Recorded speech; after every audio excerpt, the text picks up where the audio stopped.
এই ছেলে, এক কাজ করো, এই টেবিলে 2টা ভাত, একটা ডাল আর 2টা ছোট মাছের চচ্চড়ি নিয়ে এসেছো।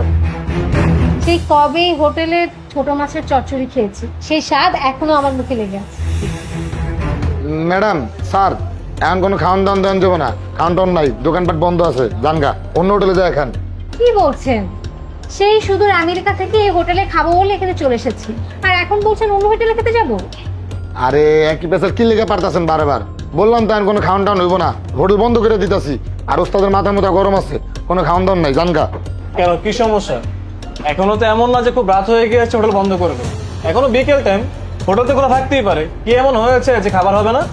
আরে ম্যাডাম, আরে স্যার, কি কম আপনি করে? হোটেলের যে মালিক, এই মালিক দোকান বিক্রি করে দিতেছে। হ্যাঁ, অনেক ধার দেনা হয়ে গেছে গা, পারিবারিক অনেক সমস্যার ভিতরে আছে। এখন জাগোদারে বিক্রি করে দিছে, এরা আবার ঠিকঠাক কইরা ডেকারেশন কইরা নতুন কইরা তারপরে হোটেল চালু করবো। কি রে শাহাদাত, কার লগে পেটে পেটে করস? ওস্তাদ, এই জায়গায় 2জন লোক আইছে, হ্যাঁ আমার খাওয়ান দিতে কয়। হ্যাঁ রে, কইয়া দে হোটেলে খাওয়ান নাই, হোটেল বন্ধ করে দেবো। কইছি ওস্তাদ, তাও হেরা যাইতাছে না, জোরাজোরি করতেছে, কয় হোটেল থেকে খাওয়ান না খায় যাইবো না। আসসালামু আলাইকুম চাচা, ভালো আছেন আপনি? ওয়ালাইকুম আসসালাম। আপনারা অন্য হোটেলে যান, এইখানে কোনো খাবার টাবার পাইবেন না, আমার হোটেল বন্ধ করে দিচ্ছি। চাচা, হোটেলে রান্না হবে না বুঝতে পারলাম, কিন্তু আপনার বাসা তো রান্না হয়েছে। আপনার বাসার খাবার এনে প্রয়োজন আমরা খেয়ে তারপর যাব, কিন্তু না খেয়ে এখান থেকে আমরা কোথাও যাবো না। আপনি জানেন চাচা, আমরা সেই সুদূর আমেরিকা থেকে এসেছি শুধুমাত্র আপনার হোটেলে খাবার খাওয়ার জন্য। এখন কিনা আপনারা বলছেন খাবার নাকি নেই, এটা কোনো কথা হলো? আপনি এক কাজ করুন, বাসায় যা রান্না হয়েছে তাই আমাদেরকে দিন, আমরা এখান থেকে খেয়ে তারপর চলে যাবো। বুঝতে পারছি, তোমরা দাঁড়াও, আমি খাবার নিয়ে আসতেছি।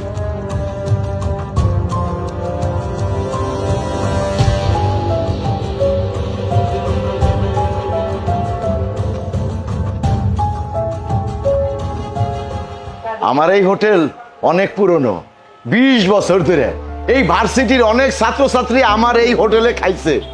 অনেক ছাত্রছাত্রী টাকা দিতে পারতো না, অনেক ছাত্রছাত্রী মাসিক খাইছে, কিন্তু কোনো ছাত্রছাত্রী যদি টাকা দিতে না পারতো আমি ওদের না খাওয়াই রাখতাম না, আমি খাওয়াইতাম। আজকে তোমরা খাওয়ার নিয়ত করে আইছো আমার হোটেলে, তোমাকেও আমি ফিরাই দিব না, তোমাকেও খাওয়াবো, খাও। আমি জানতাম যে আপনি আমাদেরকে না খাইয়ে বিদায় করবেন না। আমাদেরকে চিনতে পেরেছেন চাচা? হ্যাঁ হ্যাঁ, চিনতে পারছি, তোমরা অবশ্যই এই ভার্সিটিতে পড়তা। আচ্ছা চাচা, বলেন তো আমাদের নাম কি? নামটা তো ঠিক কইতে পারবো না।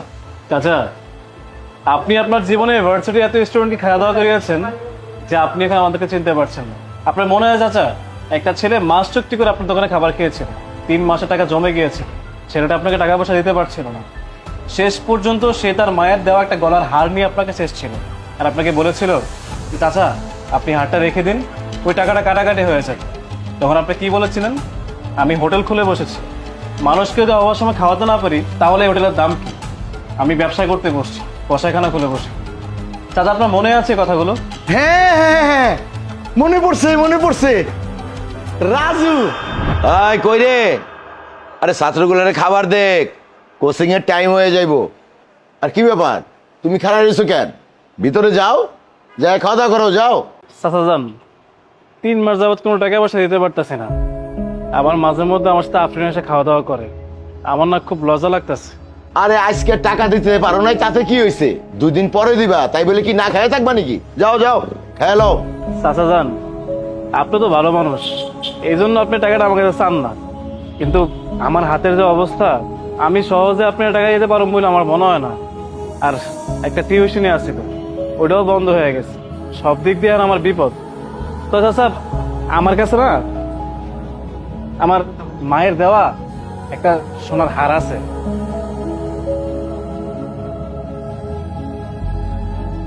এই যে এটা আমার মায় আমার খুব শখ করে দিছিল। আপনি এক কাজ করেন চাচা, আপনি এটা রাইখা দেন, এটা রাখলে 3 মাসের টাকা কাটাকাটি হয়ে যাবে।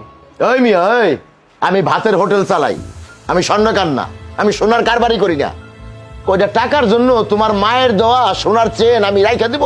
হ্যাঁ, তুমি আমারে কি মনে করছো? হ্যাঁ, এতদিন ধরে ব্যবসা করি মিয়া, তুমি আমারে চিনলা না, মনে বড় কষ্ট পাইলাম। আমি ভাতের হোটেল করি, আমি কসাইখানা খুলে বসি নাই। অভাবের সময় যদি মানুষের খাওয়াইতেই না পারলাম, তাহলে এই ভাতের হোটেল দিয়ে কি লাভ? চাচা যান, আপনি মানুষ না, আপনি ফেরেশতা। আপনি আমার কাছে এতদিনের টাকা চান না, আমার দিনের পর দিন খাওয়াইতেছেন। আপন রক্তের মানুষও মানুষের লেগে এত কিছু করে না, আপনি আমার লেগে যা করতেছেন। আমি জানি না আমার গাড়ির চামড়া কেটে দিলে আপনার ঋণ শোধ করতে পারবেন কিনা। তো চাচা, আমি মন থেকে আপনার লেগে দোয়া করি, আল্লাহ আপনারা অনেক ভালো রাখুক, আল্লাহ আপনার আরো অনেক কিছু দেখ। আরে ভাই, ফেরেস্তা মেরেস্তা কোনো কিছুই না। শোনো, মানুষ তো দুইটা ভাতই খাইবো নাকি? টাকা দিতে পারুক আর না পারুক, জোর করি না।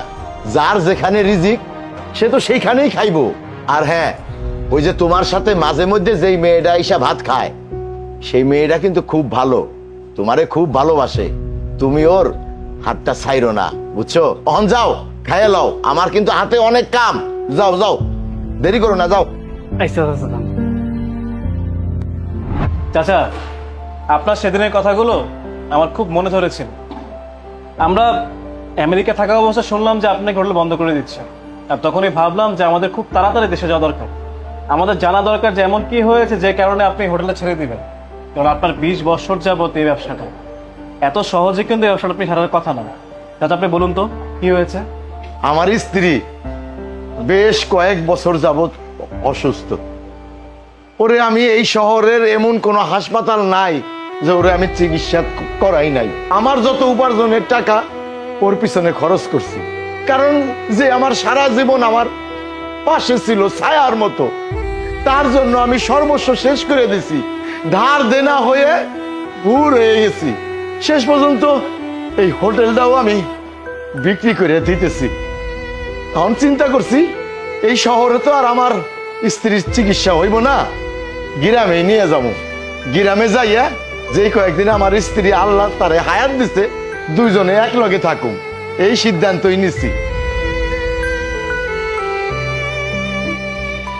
চাচা, আপনি এক কাজ করুন, এই ব্যাগটা আপনার কাছে রাখুন। এখানে প্রায় 50 লক্ষ টাকা আছে। এই টাকা দিয়ে চাচির চিকিৎসা, আপনার ঋণ সবই শোধ হয়ে যাবে। একটা কথা কি চাচা, যখন আমার খুব অভাবের দিন ছিল তখন আপনি আমাকে খাবার খেয়ে বাঁচিয়ে রেখেছিলেন, আমার কাছে একটা টাকা পর্যন্ত চান। দিনের পর দিন আপনার দোকানে আমি ফ্রিতে খেয়ে গিয়েছি, তখনও টেনশন করতে হয়নি যে চাচা কখন আমার কাছে টাকা চেয়ে বসবে। আর সেই মানুষটা আজকে বিপদে পড়েছে, তার পাশে যদি আমি না দাঁড়াতে পারি তাহলে আমি নিজেকে ক্ষমা করতে পারবো। আপনি এক কাজ করুন চাচা, এই টাকাটা আপনার কাছে রাখুন। এতগুলা টাকা তুমি আমারে কেন দিতেছো বাবা? আমি হয়তো ভালো স্কুল, কলেজ, ভার্সিটিতে পড়াশোনা করেছি, কিন্তু সেখানে আমি ওই শিক্ষাটা পাইনি যে শিক্ষাটা আমি আপনার কাছে পেয়েছি। সেখানে পড়াশোনা করে আমি শিক্ষিত হয়েছি, কিন্তু আমাদের চলতে ফিরতে যে শিক্ষার প্রয়োজন সেটা কিন্তু আমরা সমাজ থেকে পাই, মানুষ থেকে পাই। আর আপনি আমার তেমন একজন শিক্ষক যে কিনা আমাকে শিখিয়েছেন বিপদের সময় মানুষের পাশে করে দাঁড়াতে হয়, আর সেটাই আমি শিখেছি। আমার ভালো লাগছে যে আজকে আমি আপনার পাশে দাঁড়াতে পেরেছি। আপনি বলেছিলেন না চাচা যেন ওর হাত যেন আমি কখনো না ছেড়ে দিই, আমি ওর হাত ছাড়িনি। আমি জানতাম চাচা যে আপনি কখনো আমার খারাপ চাননি, সবসময় ভালোই চেয়েছেন, যে সন্তানের মতো আদর করেছেন।